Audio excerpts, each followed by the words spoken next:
Hey, it's Kimiko, and I'm back again with another video. So you guys, before I get started though, make sure you hit the like button, make sure you subscribe to the channel, make sure you hit the thumbs up, and also press that bell notification so that you know when I'm coming on to do another video. You guys, and also share the video out.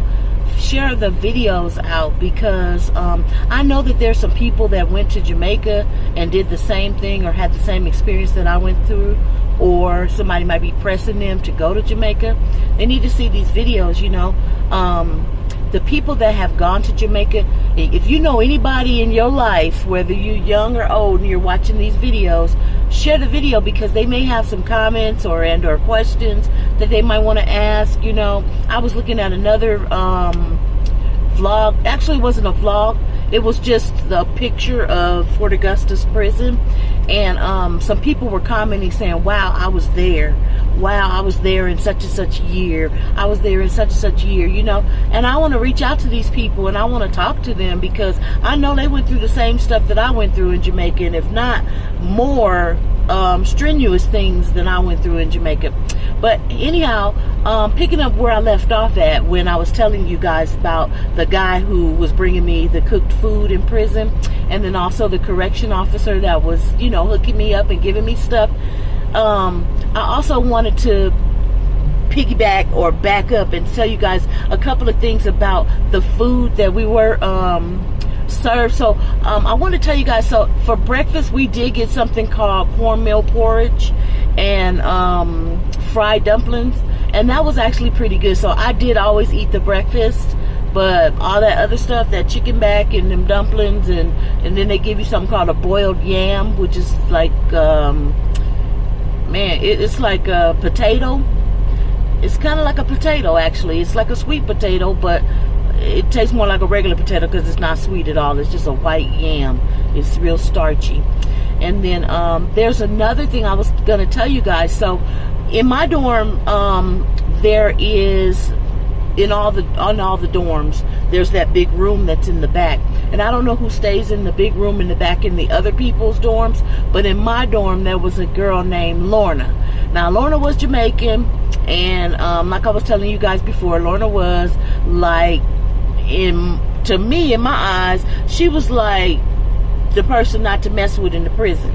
She was a lifer, and she also had a huge job in the prison. So like I told you guys before, if you saw the video that I did that was revised, there was all kinds of things in the prison. There was animals in the prison. There was pigs in the prison and chickens in the prison. There was babies in the prison. There was a dorm that was set up for nothing but pregnant women and their babies. So you guys, if you missed that video, go back and check it out, and hit the like button, subscribe, and also leave a comment. But what Lorna did, her job was to mind the pigs. So she took care of the pigs that were in the prison. She would cook their slop, and she would feed them, and she would mind the chickens, you know, put all the seeds out for the chickens and everything. Another thing she did, because she was the one that mind the pigs, which means take care of the pigs, because she was the person who did that, she had a little, she had made a stove out of like brick. I guess it was just some brick that was there, or she might have made it herself, I don't know, but she had made a stove, and she would cook. She would get food from the lunchroom. She would get chicken and whatever else she would get. Oh, she would get vegetables, and she would get rice. And what she would do is on Sundays, she had a select few people that she would cook dinner for. Every Sunday she would cook dinner, and it just so happened I was one of those people. She liked me a lot, you know, so she would cook food, and you know, besides me eating food from the police officer's kitchen and the food that guy brought me, then Lorna would also cook food. And on Sundays, you know, and she'd be like, go get your bowl or whatever, and she, you know, she got your food for you right there. So that was a plus. Now, you guys, please don't think I'm glorifying the prison or nothing like that, but I'm just trying to let you know that when I was there, I didn't have to want for eating anything. Now, I told you guys that there was a maximum security prison to where it was hard labor, and they would have people go out and with the axes and the hatchets and hatch all the grass and the tree stumps and all that stuff. But I had my family to send a letter from my doctor saying that I had asthma, which I do, and I did.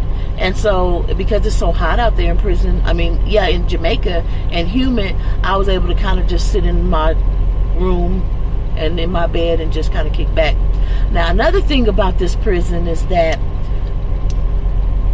excuse me, the floors were red. And this is weird, but okay, I told you guys in my dorm, there was a bunch of women that were older women. And they would have little competitions, I guess you would say, for whoever floor looks the best. That was their thing in the prison. They wanted to make sure that our floor looked the best. So what they did was, excuse me, and not everybody put red dye on their floor, but they got some red dye from the prison, from the warden or whatever. And one thing they tell you is that you get to paint the floor.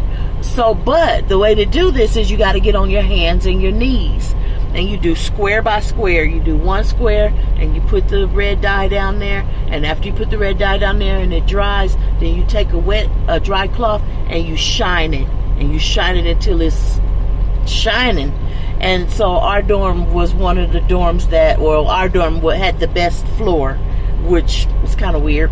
Also, you guys, that was crazy to be on our hands and knees with the dye. This prison, you guys, it was an experience. Again, I didn't stay that long, but baby, the time that I did stay, it was traumatic. It really did something to me. And there was something else in the prison. Because we're out there at the water, there were sandflies. And these sandflies, you guys, I'm telling you, you would have thousands of bites. And I kid you not, I mean, your whole skin looked like from head to toe. And you're just scratching and itching all day long.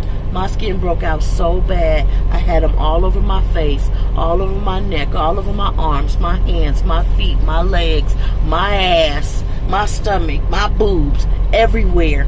There were little, in the States, you guys, these are mosquitoes. That's all they are, mosquitoes. But they're everywhere, and you're constantly just hitting yourself. So I also had my family, I let them know, because remember, I was getting the mail in and out and letting them know all the conditions and what the hell was going on. My grandmother was able to send me an inhaler. She was able to send me hydrocortisone cream so I could put on my skin, and also insect repellent. She was able to send me. She sent me a couple of big boxes with a whole bunch of stuff in it that I had asked for. So that was a blessing. Also, you guys, because we were surrounded by water, you guys, crab would come up and walk down the corridor, and we would catch them. And we catch them, we give them to Lorna, and Lorna would cook them, and we would have crab, y'all. It was crazy. It was just, you know what? It's so weird because I've always wanted to write a book. And I always wanted to really tell every last single thing that happened to me in prison and how the prison conditions were and what it was all about. And so what I decided to do is just put it on YouTube and do it as a little bit of a mini series, letting you guys know what was going on in that prison. That prison was no joke. I swear it wasn't no joke. It wasn't nothing that anybody should ever want to go to. So I'm gonna come back to you guys with another story about a friend. I met a friend in prison, and you guys are, you know, it's just such a small little story. Let me tell you now. So there was another young lady who came into the prison. She was from Jamaica. I'm sorry, not Jamaica. She was from Germany. Her name was Rowena. And Rowena came into my dorm with me. And she was a white girl, of course. You know, she's a little skinny white girl. And her family, of course, was taking care of her and sending her all kinds of stuff, too. And, you know, me and her would go out and we would walk around the prison when we did, you know, get out. or whatever. One particular day we went out, and when we came back, well, Rowena had just got a package from her family. She had got a carton of cigarettes and all kinds of little snacks and stuff. And so they tell us to put this stuff, hide it under your bed when you leave out. When you, in the daytime, you can put it under your bed and put a sheet over it, and nobody will know your stuff is there. But if you tell people what you have, and they don't like you, she didn't do anything for anybody not to like her. She just seemed like she was a gullible person. You know, they felt like they could take advantage of her. Well, anyway, we went out one day, came back, and all her stuff was gone. Can you guys imagine? All the stuff that we go through in the prison, and then she come back, all her stuff was gone. Y'all know, all my stuff, nobody messed with it at all. Oh, thank God. But yeah, that was the story about Rowena. And she was a really cool girl. Rowena, if you ever see this video, girl, hit me up. Because, you know, that was like my only friend that I actually hung out with in the prison. And it was so weird, too, because there was another young lady that I knew, y'all, from California. Isn't that weird? Her name was Mia. And me and Mia went to junior high school together. And she was a real pretty girl, light-skinned girl with real pretty hair. And I don't know if she came from California or if she had moved and went to another state, but she ended up in prison. And one day one day we were walking down the corridor, and she seen me and I seen her. And I was like, dang, I know you. And she's like, I know you too. And then she was like, your name is... She said my name. And I was like, yeah. And then she was like, oh my God, I remember you. You went to school and this and that. We were in the same class together. And I was like, oh my God, yes, we were. So then she was like, come to my dorm with me, you know. So I go to her dorm and went to her dorm for a minute. She got whatever she needed to get. Then she came with me to my dorm. And she was standing there in my dorm. And she was only there for a little while. When she left, they came to me and told me, do not let anybody in this dorm. Don't let nobody sit on your bed. And I was puzzled as to why, you know, because this was my friend that I knew from school. I'm like, I knew her from school. I knew her from California. And this and that. They were like, we don't care. They told me that that she was a sodomite. And in prison in Jamaica, sodomite, and they don't like sodomites. They call them sodomites and bati boys. Basically, those are gay and lesbian people. And they was like, do not let her come back in this. If you do, we ain't gonna, you know, we're not gonna take care of you no more.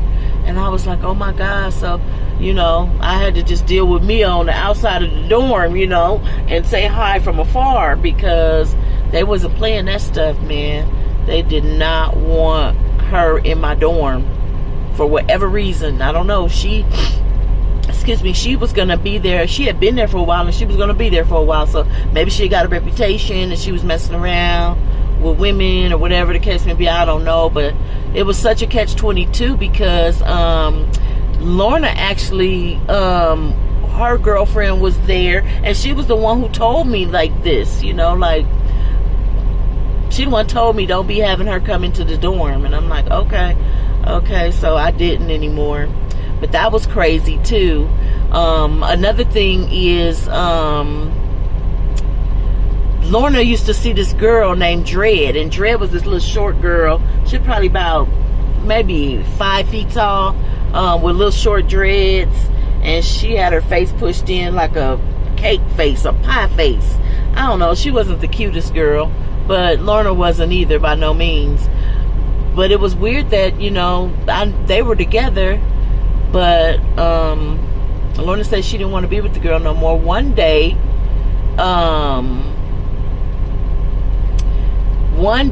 Dread came into our dorm, and she was furious.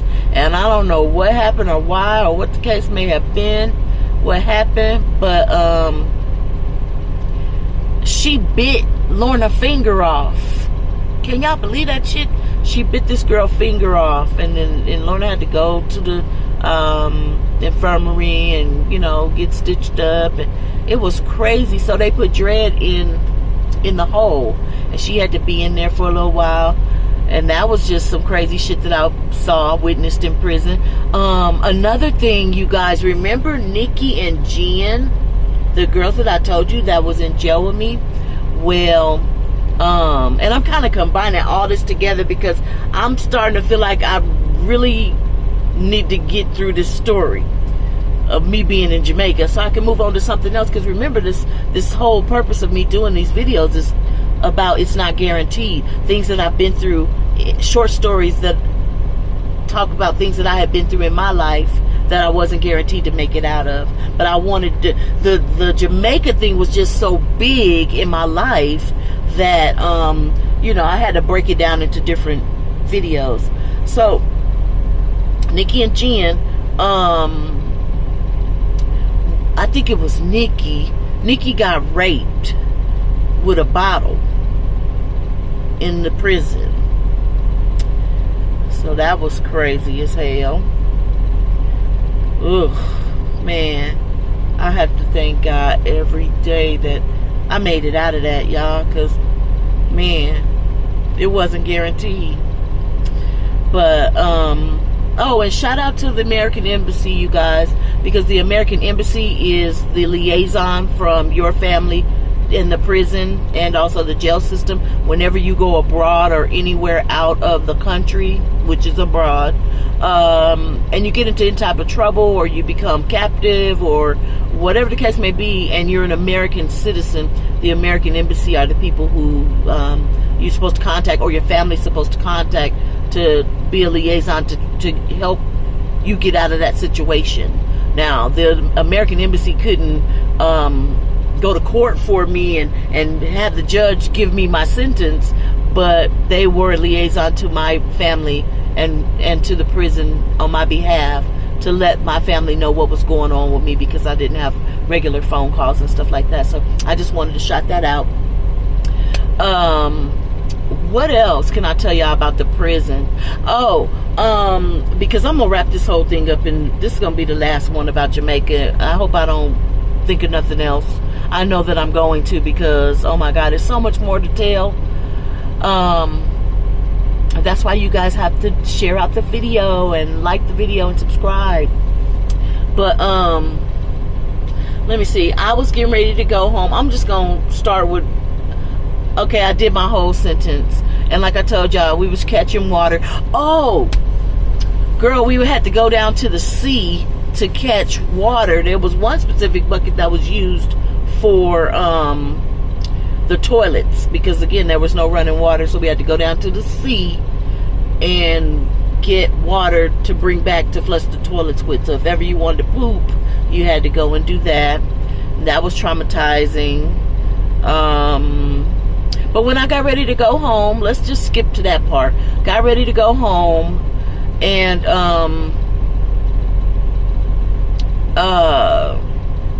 I left everything in the prison. I left everything. I gave it all away to everybody. In fact, I didn't like say, oh, here, this is for you, or here, this is for you. I just put it all in a big pile and set it over by my bed, and y'all have at it when I leave. You know what I mean? So another thing is about deportation. A lot of people may think that you get deported from Jamaica. Well, a lot of people do, but by the grace of God, I did not get deported. So, but I did have to get escorted out of Jamaica to Miami. So the officers rode on the plane with me to Miami. Once I got to Miami, I was a free woman. I was a free woman when I left out of the prison, but they still have to escort you to Miami. Once you get to Miami, then you get on your connecting flight and you're on your way home to wherever it is that you live.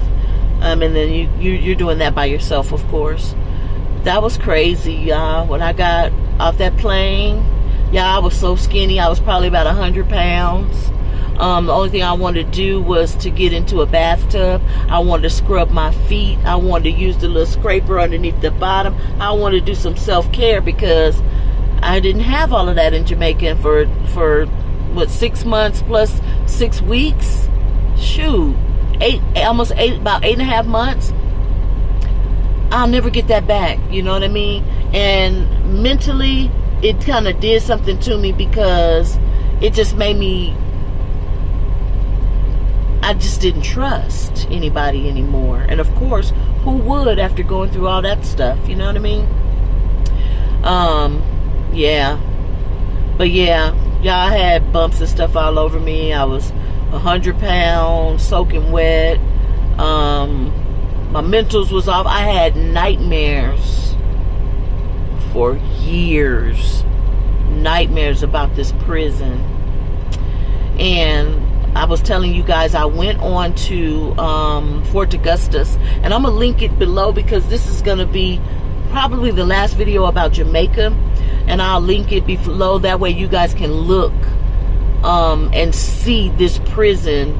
Nobody is there anymore, but you can see the prison and see what I'm talking about. Oh, one last thing too, the way we washed our hair. So of course we had the bucket of water that we went to go when the water came on, and we would use that bucket of water if we wanted to. You don't want to always use up all your water because the water might not come on the next day. But if it rains really hard, oh my God, that's when you go outside and you get your hair wet and you put the shampoo on it and you scrub it and then you rinse it out in the rainwater. That was like the best shampooing of my hair that I ever had in my life, outside underneath the Jamaica rain. It's crazy, right? All right, y'all, I'm not gonna hold y'all too long on this because, man, it's just so surreal. And I just thank God every day that I made it out of it, because it wasn't guaranteed. So it's Kimiko, and I'm saying, mwah, peace. You guys be good, and don't trust what people tell you when they tell you they're gonna spend money on you to have a vacation in Jamaica, because 10 times out of 10 they're going to put something in your luggage, or they're going to put your name attached to something, and you're going to go to jail. All right, y'all.